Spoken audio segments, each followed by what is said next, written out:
BJP नेता और पूर्व उप मुख्यमंत्री कविंदर गुप्ता ने एलजी मनोज सिन्हा की तरफ से आतंकी हमलों में शहीद होने वाले परिवार के सदस्य को नौकरी देने की घोषणा का स्वागत किया है।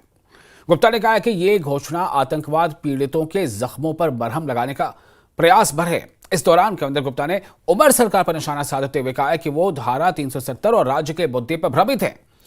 वे एनसी सांसद सैयद आगा रोहिल्ला के बयान पर रद्द-ए-अमल जाहिर कर रहे थे। उन्होंने कहा कि धारा 370 को फिर कभी बहाल नहीं किया जा सकता। मेरे साथ इस वक्त बात करने के लिए हैं कविंदर गुप्ता। ये फॉर्मर डिप्टी चीफ मिनिस्टर हैं और सीनियर मोस्ट बीजेपी लीडर है। न्यूज़ 18 से बात करने के लिए आपका शुक्रिया।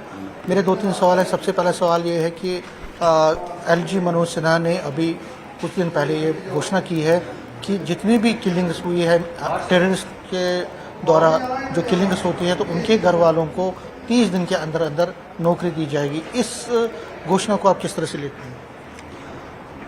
देखिए, जिस प्रकार से पीछे जो किलिंग्स हुई है तो केंद्र सरकार भी उसी पर किस प्रकार से वो सीरियस थी। माननीय गृह मंत्री उसी वक्त यहाँ पर पहुँचे थे और उसके बाद जो भी उन्होंने एडमिनिस्ट्रेशन के साथ या सुरक्षा बलों के साथ बात की, ये निर्णय लिया कि इन परिवारों को कुछ ना कुछ दिया जाएगा। तो उसी आधार पर समय रहते हुए और पूरा विद इन पीरियड उन्होंने ये जो कहा है, जो अपने आप में एक बहुत सराहनीय बात है। आपको लगता है कि उन परिवारों के लिए एक ये थोड़ी बहुत राहत का काम है? देखिए, भगवान ना करे किसी की इस प्रकार की किलिंग्स हो, ना इस प्रकार का मौका देखना पड़े, लेकिन अगर इस प्रकार, क्योंकि हमारी स्टेट काफ़ी मिलिटेंसी अफेक्टेड रही है, तो आज भी प्रयास रहते हैं विदेशी ताकतों की तरफ से, तो ठीक है कि उनको एक राहत तो मिलनी ही चाहिए जिन परिवारों में इस प्रकार की बात होती है।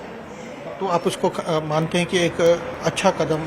ठीक है, सराहनीय है और मुझे लगता है कि कुछ ना कुछ उनको जीने का सहारा, उसकी जो कमी तो हम पूरी नहीं कर सकते हैं, लेकिन कम से कम उसके रोज़मर्रा के जो खर्चे हैं, उसका भविष्य है, वो तो समझ जाए। एक और सवाल है कि नेशनल कॉन्फ्रेंस के अंदर भी कई आवाज़ें आ रही हैं। कुछ आवाज़ें आ रही हैं स्टेटहुड के लिए, और आगा सईद रोहिल्ला जो एमपी भी हैं, उन्होंने कुछ दिन पहले बड़गाम में कहा कि हम तो 370 के लिए काम करेंगे, हमें 370 हमारा रेस्टोरेशन ऑफ 370 हमारा एजेंडा है। तो आपको लगता है कि नेशनल कॉन्फ्रेंस में भी कंफ्यूजन है? कई लोग 370 की बात कर रहे हैं, कई स्टेटहुड की बात कर रहे हैं। देखिए, उनका अपना इनडिसिप्लिन है और अगर 370 की वो बात सोचते भी हैं, ये सपने लेने बंद करना चाहिए।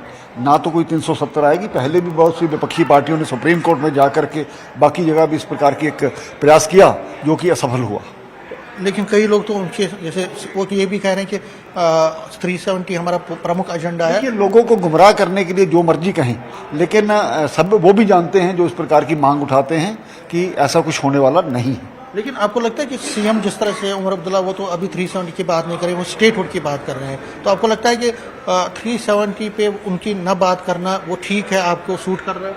नहीं, हमें सूट करे या ना करे, उनको पता है नहीं मिलेगी तो वो समझदारी से काम ले रहे हैं। स्टेटहुड की डिमांड जो वो कर रहे हैं वो तो कभी ना कभी मिलनी है। वो तो प्रधानमंत्री जी ने उन्होंने कहा है, ठीक है, वो अपनी आवाज़ उठा रहे हैं, लेकिन उपयुक्त समय पर उपयुक्त हालात में ये किया जाएगा और होना भी है। भारतीय जनता पार्टी भी यही चाहती है। न्यूज़ 18 से बात करने के लिए शुक्रिया। कैमरामैन चांद के साथ में समीर भट्ट, न्यूज़ 18 जम्मू।